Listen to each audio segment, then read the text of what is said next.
Hello and welcome to the Kilowatt Half Hour, your weekly roundup about the world of electric cars, brought to you by the team at electrifying.com. This week, we are looking to the future, to the cars we are giddy with excitement about. Plus, of course, we'll be answering your electric car questions and dipping into the postbag. Welcome to the podcast. I'm Ginny.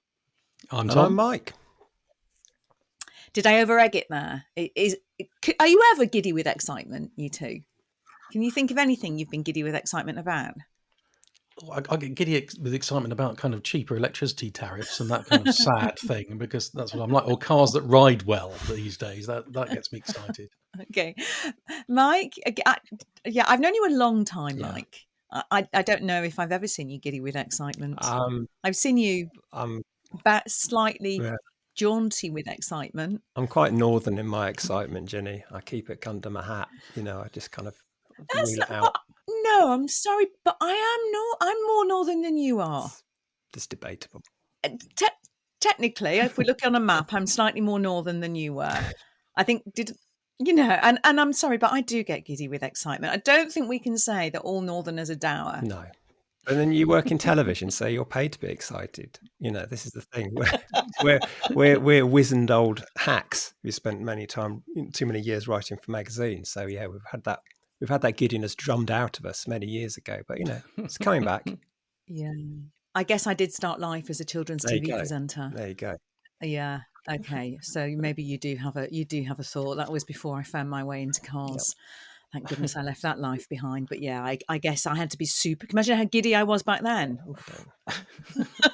Anyway, so maybe we're not the cars we're giddy with excitement about, but is there anything that is exciting us that we know that's coming soon over the next sort of 3 to 6 months? Tom, come on, what are you getting giddyish about? Well, we were talking last week about the Ford Capri and how we weren't giddy with excitement about that car because it was a bit dull and an SUV. And then just as everybody was moaning about that car, MG pulled an absolute blinder at the Goodwood Festival of Speed and revealed a coupe version of the Cyberster, which has some retro looks about it. And it's going to be built, they say, to celebrate 60 years of the old MGB GT. Do you remember the coupe version of the classic MGB? And I think it looks great. But I've chatted to some people about it, and there's one person in the world who doesn't think it's great. Just one. I wonder who that is, because it's definitely not me, because I am fairly giddy about that one. I don't know, Mike, do you know anyone who's not massively excited about that car? I don't hate it, right? I just and I think how something, even the most beautiful things in the world, even me, even I don't look great at some angles. So, and I think it's just I think it may just be that I've seen that car at some unfortunate angles where I think, blimey, really? I think that back end with the kind of the arrows and everything is a little bit heavy-handed, shall we say, and perhaps the roof line's a little bit too high for my liking. But I know what you like. I mean, Jenny, you like the Z4M bread van thing, didn't you, as well? So I think perhaps there's a recurring theme of cars that carry all their weight at the back that perhaps appeals to you. I'm more of a kind of balanced guy, really. So so I mean, I like it, but I haven't been quite so gaga as everyone else has been over it. I absolutely love how Mike then managed not only to diss the car, but also diss my taste in cars together. It was such a skill, Mike. Taking years. I kind of know what you mean. I think they've made the roof a bit higher than would be natural. So it's not like a Jaguar F-Type. It's got quite a nice low roof line, but they've made it taller so they can make it what they claim will be a proper four-seater. The cars at Goodwood all have blacked out windows so you couldn't see inside, so presumably they didn't have time to finish it. But they say it will have 4 proper seats. And if you remember the old MGB GT, that had quite a high roof line as well, and we kind of got used to it. Or a Jaguar E-Type. Do you remember the coupe versions of those? They looked like they're in the wrong setting on a photocopier, didn't they? So I think that's why they've done it. I kind of get what you mean, but it's a pretty thing. I mean, I can actually report from first-hand knowledge that the original MGB GT, yes, was technically a 4-seater, but wasn't really, because we had one. That was it was the family car when we were growing up for quite a few years, an old one of those. And my mum and dad used to love doing long journeys in it, and I'd be squashed in the back, literally laid out all across the back seat, which of course you could never do now. Obviously highly illegal, but we used to like drive to like the south of France and Spain in it and go and camp along the way. So we'd have a roof rack and camping equipment, and I'd be shoved in the back, and I wouldn't even be able to put my feet in the footwells because they'd have bags and clothes and all kinds of stuff shoved in there. So I'd treat the back like this little bed. And I used to love it. It was brilliant. But honestly, you would not have wanted to be an adult in the back of that. So let's hope that this is maybe slightly more of a four-seater. But I am quite giddy about that car. I know what you mean, Mike, about the rear end. It is a bit sort of duck's bottomy, isn't it? I think. But yeah. But perhaps you had to be there. So if you were at Goodwood and you're listening to the podcast and you saw that car, do let us know in the comments what you thought of it, or you can drop us an email, podcast@electrifying.com, and maybe we can convince Mike that, show him the error of his ways and perhaps convince him to be a little bit more giddy about it. Yep. Okay. Is there anything you are giddy about, Mike? The weekend. No. The weekend.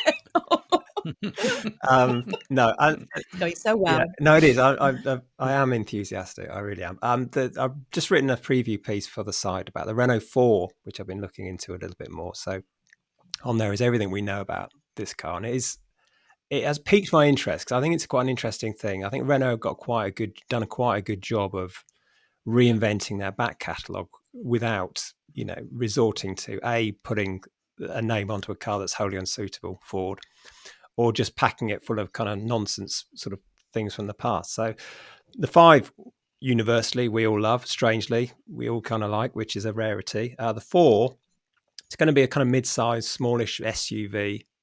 Yes, everyone can complain about that, but that's the only really car sector that sells in huge volume at the moment.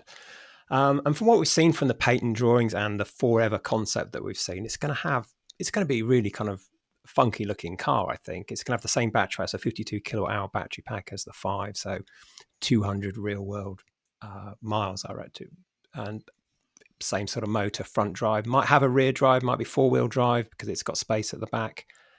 I just think it's going to be an interesting package. I think it's going to cut through a lot of the other stuff that's kind of on the market, but I don't know. I mean, Renault 4, Tom, I mean, you're a 2CV man, aren't you? I mean, can 2CV people like Renault 4s, or is it kind of you have to keep them apart? No, is it one or the other? No, it's like the Beatles and the Stones and Elvis.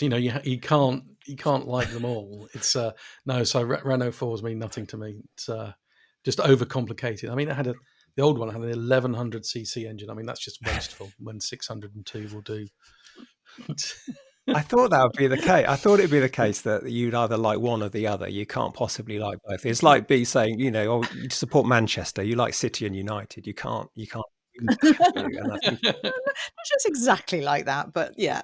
Okay, so that's what I'm interested. I think that's going to be. And when I was doing my research, because I thought we did the question: will there be a sporty Alpine version? Because there was an Alpine version of the 5, the Alpine A290. I thought this car, the Renault 4, can't have any kind of motorsport history at all. How wrong was I? This thing finished 3rd in the Paris-Dakar Rally. Renault even entered one in the 2011 Monte Carlo Rally to mark 50 years of the Renault 4. So, to my surprise, yes. So maybe we'll get a sporty one of that. Yeah, I am excited about that, and I think I agree. I think Renault are doing really good things with electric cars and with all those with the comebacks, like you say. The 5 is such a good car. I can't wait to drive that and to see how they managed to give it that modern twist. And it's still, of course, it had a nod to the original, but it didn't feel like a pastiche. So yeah, good. Well, I'm glad your enthusiasm is slightly piqued by it, even if you're not giddy. Yes. I was trying to think what I'm kind of giddy with excitement about. I think Hyundai are doing some really good stuff at the moment. I mean, the Insta was a car that definitely got me giddy with excitement. If you haven't seen that walk around video, it's on the YouTube channel, and it's just, I think, it's going to be such a breath of fresh air, that car, when it comes.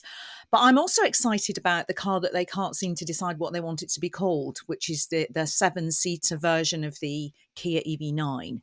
So we first saw this, I want to say it was 2001. I think it was, maybe 2002. No, probably 2001. It was a concept called the 7 that they showed at Los Angeles at the auto show there. But they now seem to have reined back on that. And it now seems to be, instead of being called the Ionic 7, it's now being known as the Ionic 9. And Mark, you were telling me that that's because they felt that a bit like, oh, people might think the Kia EV9 is better because it's a higher number. Is that right? It's Is that the It's rumor? one of the suggestions as to why they wanted to call it the 9, because people were thinking, if I'm looking at the 9, It's, then the 7 is going to be a smaller car, isn't it? Because we've become conditioned with thinking the higher number is the yeah. better. But it reminds. Can I just tell you a very quick story?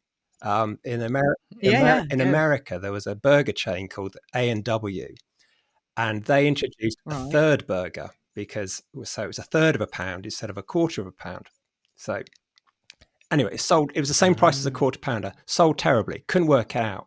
So they commissioned some market research about this with their customers. And all the customers said, well, why would I pay the same as a quarter pounder and getting less product?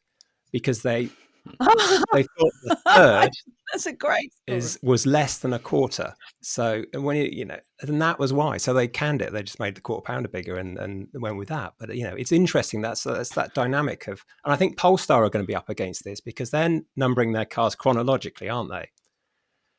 And that's just, and it's very, very We can't. confusing. People Yeah. do so maybe it will be the 9. But when I saw it, when it was the 7, and I had Sang-Yup Lee, who is their head of design, who is the most talented guy but also incredibly lovely guy, sort of walked me round the car and showed me all about it. And it has this crazy interior with those kind of doors that open together. What's the word for those? Do you know what I mean? They open centrally. So they open up like a pair of folding doors, like wardrobe Barn doors. Yeah, doors. They call them on the back of a that's van. that's what I was looking for. That's what I was looking for. But he said that externally it was very close to what the car's going to look like. He said it was pretty much there. And I think if we look at what happened with the Kia EV9, that was one of those great moments when you go, oh, actually, it looks like the concept Kia EV3. When we saw that, do you remember when I sent you some pictures, Tom? I think of that, and you were like, "But is that the concept or is that the car?" So I think what Hyundai and Kia do is very clever because they produce these concepts that look great. They make the tweaks they need to, but they don't actually look dissimilar. So we don't get that kind of feeling of, oh, okay, that's a bit disappointing. What it won't get is the interior layout, because it was very much done like a kind of like a lounge vibe. I think it probably will get those seats that swivel, that turn round and face each other, and it will get all the good stuff, that 800-volt architecture and all of that. But I think probably what was really interesting when that car came out was it really shows that it was designed against the backdrop of a global pandemic, because there was some things in the interior. There was a kind of an area where you could put your shoes in to sanitize them. And there was also like a sanitizing a system that would sanitize the air. And I remember at the time thinking, oh, what a good, smart idea. And that's so interesting. And I look back on that now and think, oh my God, that was a car that was designed in a global pandemic. And that's where those things came from. That whole paranoia about germs and carrying germs with you. And, do you remember we used to go shopping and people would take their shoes off when you'd been back from the supermarket, all that crazy stuff. So, yeah, I doubt very much if it's going to get that. But it has been delayed, that car. I think we were due to see it. I think it's September. I think it's going to be end of the year. But I am excited about that because I think Hyundai does do some really interesting stuff with design. So, yeah, I don't know if I'm giddy, but it's definitely one that's got me excited. Good. What do you think? Any thoughts on the 7, either of you? Is it 7/9, whatever we're calling it? Well, Mike, I suppose, are you ever going to buy a Hyundai again? Have you been put off forever? Oh, God, not that again. No, I've not been put off. I know that other people have 12-volt problems and bits and pieces, but no, I mean, I don't know. I mean, that wouldn't be on my radar, really. Anything bigger. I mean, the 5's far too big for what I need it for. So Yeah. I'm not really the target market. But I think there's enough nice stuff in it. Neither am I as a parent of one child, but I do just find what they do, Hyundai, really interesting. So I think from that point, I think it's going to be interesting to see that alongside the 9 and just see how they've differentiated again. Because again, they are the same company. They're basically the same cars, aren't they? But they're very clever at being able to give them very different looks and feels. So yeah. Yes, that was me. So anyway, do we have a bargain of the week, Tom? Has anything caught your eye this week? Yeah, there have been a couple of new arrivals in the bargain leasing section. So once again, the cheapest electric car lease you can have is a Corsa, and it's not the base model of Corsa. It's like the top level version, which is quite loaded with kit.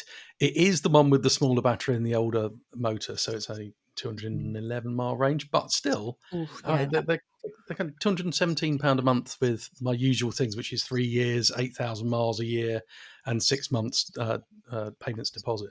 So £217 is not bad, is it? It's not. It's really not bad. I mean, I do think the thing to be aware of with those earlier ones is the range in winter drops off massively. So that is not. I mean, you're going to be looking at 140, 150 in winter in that car.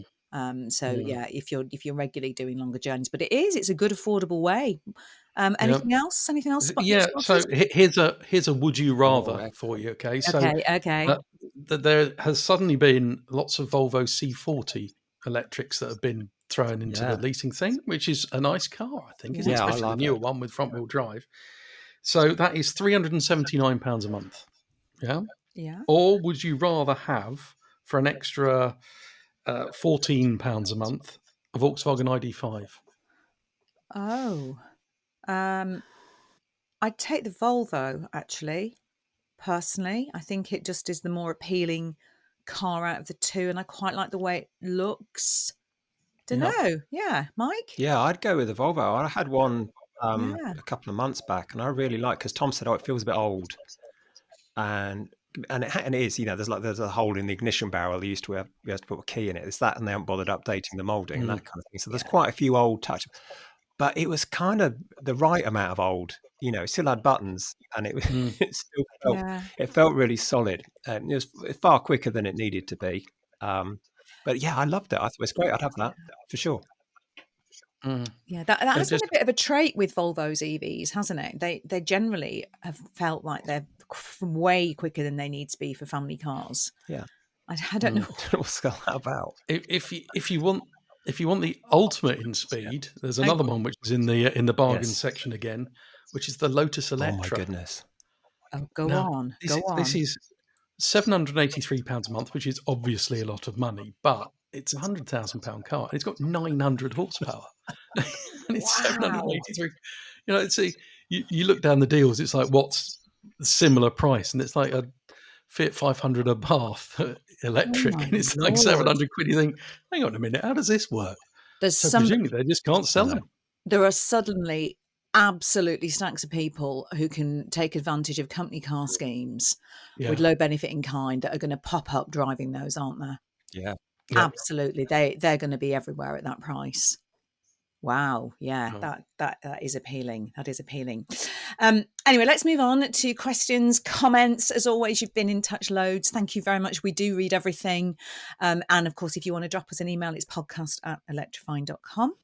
Or you can leave your comments in the comments below if you're watching on YouTube. Not surprisingly, we had a lot about the Capri, didn't we? So many questions and comments about the Capri. Shall I just go through a few?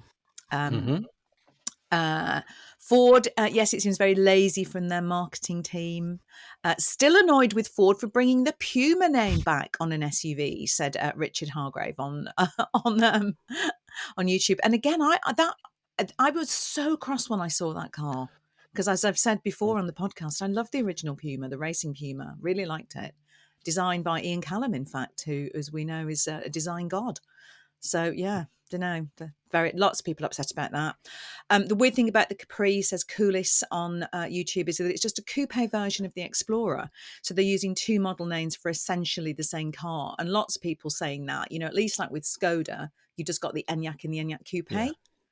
I just don't know why they had to do that, really. Even that's stretching it, isn't it? A coupe, to be honest. Yeah. Yeah. And then a great one here from Bullet151. I think VW definitely got the better out of that deal. That's the deal, of course, where Volkswagen got all the truck sort of kit and underpinnings and paraphernalia and know-how and Ford got from Volkswagen the passenger car stuff. And the point that Bullet makes is they got the Amarok, which is awesome, and Ford got a bad version of the ID4 and ID5, including stupid window switches. Very true. Very, very true.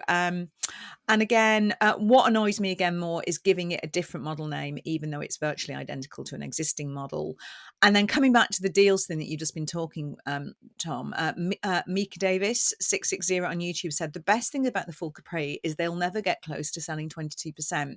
That's the ZEV mandate, zero emission vehicle mandate here in the UK, where the government has mandated that car makers have to sell 22% of the cars they sell this year have to be electric. So if you're not listing in the UK, that's what this is. Lots of brands are nowhere near that. And what Mika is saying is it's going to get massively discounted. The lease deals will be fantastic. The ID4 is already 350 quid a month on a lease. So imagine how cheap the Explorer and the Capri will be. I think we will see some good deals. Can I put a theory forward here? Go on, put your theory forward. Do you think at Ford they said, what are we going to call this? And they thought, well, someone says, well, we can call it Capri. And someone else said, well, no, people are going to lose their shit over this, aren't they? So let's do it. And then what's it going to do? I mean, it's everywhere, isn't it? Everyone's commented on it. We must have 40, 50 comments on it here. Yeah. I mean, Eric Cantona was in the ads and everything. I mean, he'll do anything for a few quid, won't he? So, I mean, he's a legend. I can kind of see why they've done it. But I don't think it's short-term damage. It's long-term damage, isn't it? If you're kind of raiding the back catalogue for that kind of thing. But maybe they just thought, no one's going to talk about this if we call it the Explorer Coupe. It's not even going to get mentioned anywhere. Call it Capri. It's everywhere. So maybe... And shall we come up with a new name that will cost £500,000 to some creative agency, or just call it Capri? It's a very, but and actually SWR112 on YouTube did mention this. If they think it will stir up conversation, and that's free advertising, but just wait until they actually don't sell. Yeah. So that's and that's going to be the tell, isn't it? If only, it goes on to say, if only Ford had balls these days. The old "it's what people want" phrase is just, really disappointing to keep hearing from people from brands like Ford, and it is a really good comment. But yeah, it's going to be interesting. I suspect we will see very good deals on that car if we fast forward to this time next year, don't you? Yeah, let's see. I expect so. Okie doke. I've got an interesting one here from HN Skinner 7989, who has a review request for all of us, and it's a good thought, actually.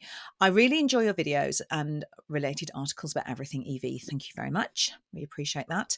But one thing I'd like to request, as more of the controls are buried deep in the infotainment menus, could you try the voice controls to see if they work whilst driving? Yeah.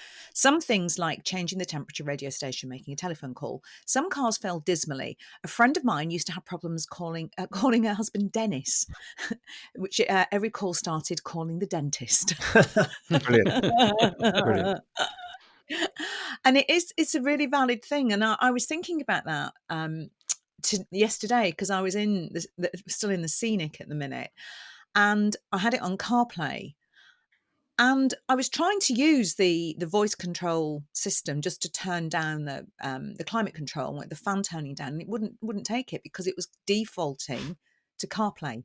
So whenever I tried to tell it anything to do with the car functions, it just couldn't do it and wouldn't do it. So by having CarPlay on, it overrode my ability to use the voice activation in the car.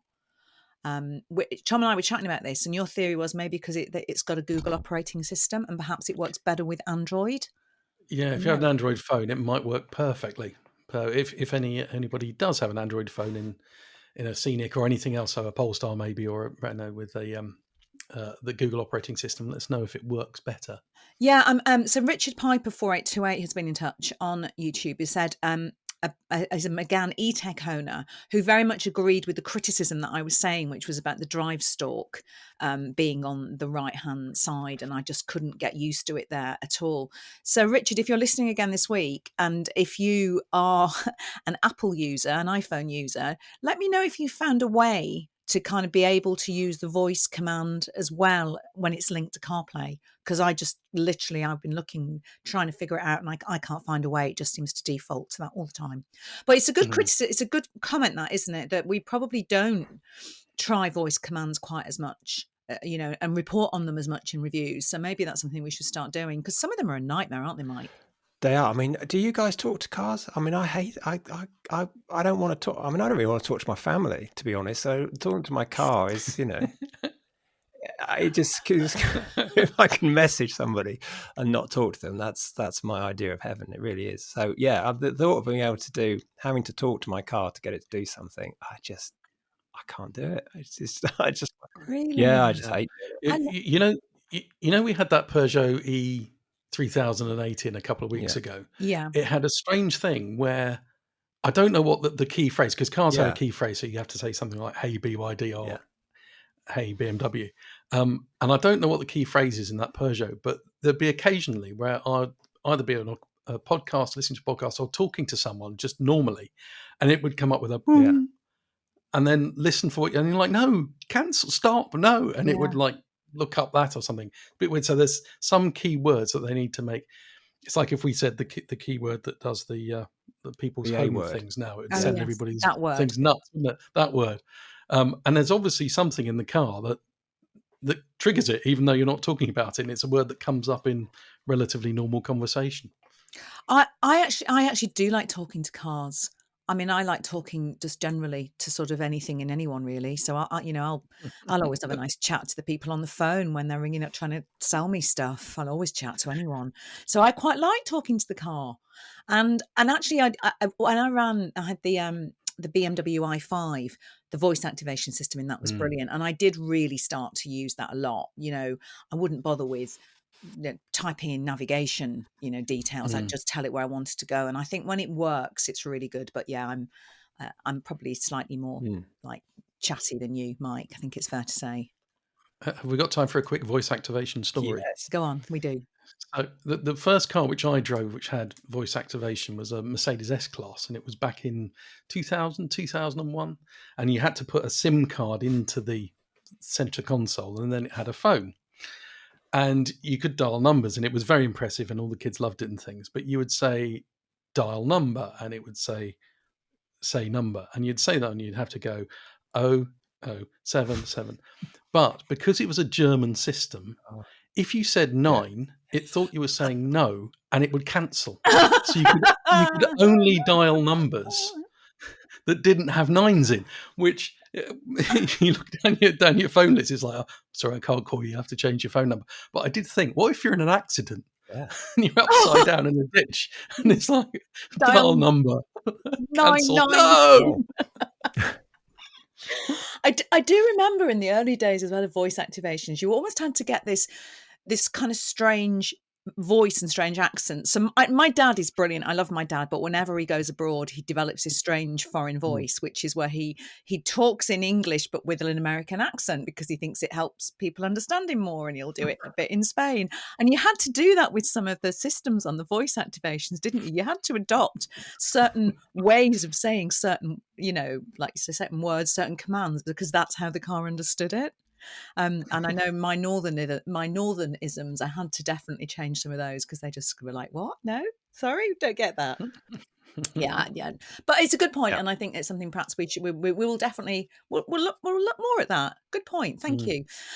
Let's have a look. Let's just talk about stalks on the Renault 5 for a bit longer, because I've been quite firmly shot down on that by a couple of people who were saying, where have you gone?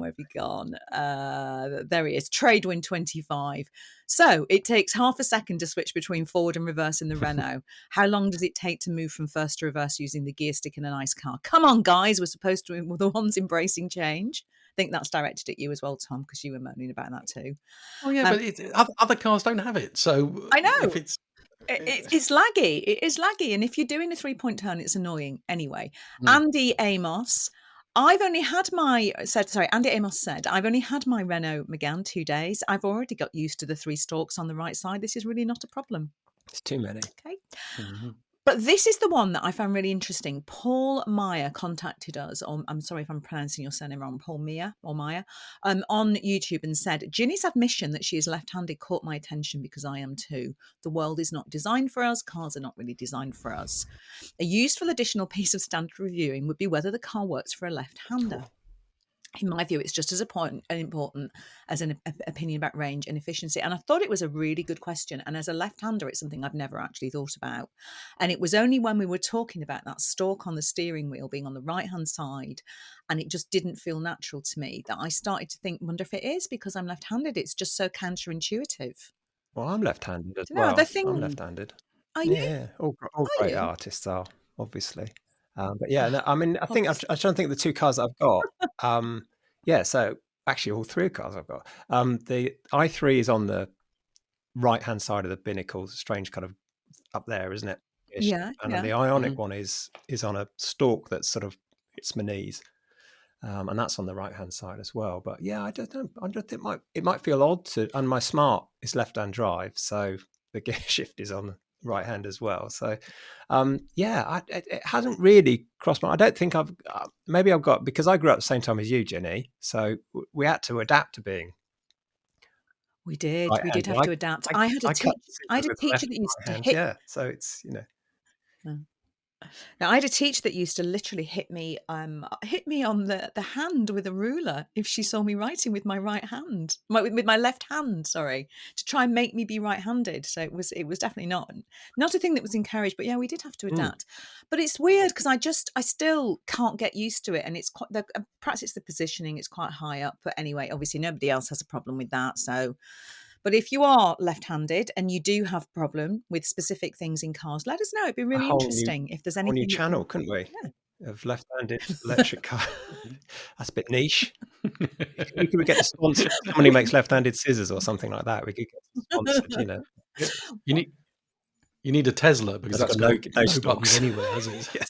Oh, yeah, don't get me started on that.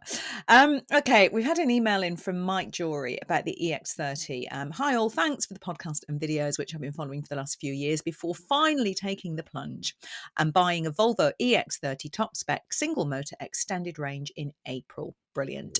I 98% love the car. The design, the ride, the door handles, and it does have lovely door handles on the EX30, kind of just like sort of very sleek and almost semi-recessed. They're lovely. And it's got a better than expected range, regularly getting over the WLTP on daily driving up to 320 miles. However, there's one thing that annoys me. Do you want to guess what it is that annoys Mike about the EX30, either of you? Take a wild guess. It's nothing hardware-based. Software. Software. Yeah. It's software. It's improved a lot. I've improved a lot since I bought it, and I've done the latest over-the-air update 1.4, but there are still things that are odd. The volume on the DAB radio goes down when braking. Yes, it does. It does. But that happens in a lot of cars do that when you go into reverse as well, which is really irritating. Or in one pedal driving, and when you come to a junction. The system fails to link automatically to my phone as a personal hotspot. There is still no Apple CarPlay as promised. I know these are common problems and people are reporting more serious issues, but what do you think generally about manufacturers releasing software-dependent cars when the software isn't ready? And just one last thing, Ginny, when are you going to paint that room and decide on a colour for it? Looks like we're down to one colour now. Is that right? There's only one. No, my head's no, it's there. It's not going to be that one because somebody emailed and said, please don't paint your room that awful colour. It will look dreadful with all the dated pine you have in that room. Yeah. It's sort of like chip shop. People are charmers, it's like aren't they? Chip shop curry colour, that is. I quite like, and I love chip shop curry. It's very sauce. There you go. Anyway. It's actually... It's yellow. Anyway, go on. So, but that, I wish we had £1, don't you, for every time we've gone to drive a car and they've said, "Oh, the software, it's pre-production. Their updates are coming to it." Yeah. Why not normally after we've done the video? So we've just said, "Oh yeah, we'll fix that." What? Yeah. I think the challenge is that for a lot of manufacturers, looking at you, Volkswagen Group. They are the hardware manufacturers first and foremost, aren't they?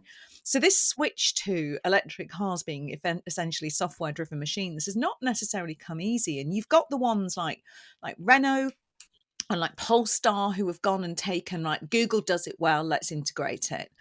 And then you've got the ones that are doing more of their own stuff. And it is a difficult switch to make, isn't it? I mean, I think we've all had conversations with people at VW over the years where they've just literally held their head in their hands and sobbed about the whole software development issues around their cars.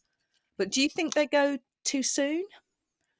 Generally, I think the Volvo is the one in case, and they definitely didn't they, we would say? Yeah, I think a lot of them do, and they think, oh, we can just change it with an over-the-air update, whereas in the old days, you'd have to have taken it to a dealer to have the software done or to have something else fixed. So I think they're relying on that far too much. And it's a real I don't know if it's a sort of hangover from COVID and the amount of time they lost there in launching these cars, but they're just not ready, too many of them. And I think the EX30 is a case in point that I don't think I'd buy one for another year until they fixed it all. And in fact, one of the reasons that I like my Lexus is it's pretty old school. It's got lots of buttons on it, and they haven't put everything on the touch screen, which means it works. No, I think that there's definitely the EX30 divided opinions so much, didn't it, because of that? I know, Mike, you're not at all a fan of that too much in the screen, are you, and of the software on that car generally? No, and I think there's a difference between us driving early build cars on launches with software that isn't finished and delivering cars with those same bugs to customers. And I think there's a difference between that. I think we can probably accept that a little bit more because we've pre-software in cars. We've all driven stuff where they say we haven't finished signing off the dynamics yet, or this is, we think this. Yeah. So there's always been a kind of bit of wiggle room. But the customers have always got the right cars previously. And I think that's changing now. Is customers being delivered cars. Brands like Volvo have got to know that they're delivering a car that isn't 100%. And I think that I have to question taking people's money if I mean, it's basic stuff like the charging kept resetting to the slow charging, didn't it? That was just nuts. That would be revealed in one test drive, and it affected almost everybody. So I find that hard to forgive, really, as a brand. Oh, sorry, somebody was calling me. That came through to my laptop. How dreadfully unprofessional of me. Ben. Let me put that back on. Apologies, Mike, for interrupting your phone. No, I think I'd finished summing up my moaning and saying that, I don't think it's acceptable to give customers cars where there are bugs. Okay, we're going to finish up with one more email question. Hiya, Electrifying team. Love watching the channel. More recently, listening to the podcast. Pleased to have found you as I consider my first EV purchase. Yes, we're very happy we're helping you with that. So potentially a first-time private EV buyer, and I'm interested in what look like great, amazing deals out there at the moment on pre-registered and indeed up to 2-year-old EVs with low mileage.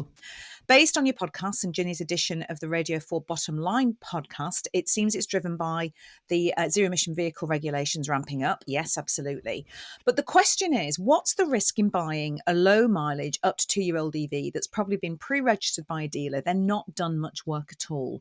Are there mid to long-term potential implications for limited battery use early in a vehicle's life? For example, if it's been left for long periods with low levels of charge? Either of you got thoughts on that?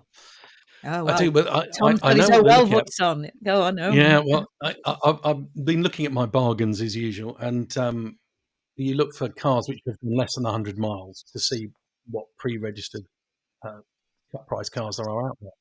And there's a few Leafs at the moment which were registered in October and November 22. Wow. And less than 15 miles on the clock, and they're being sold.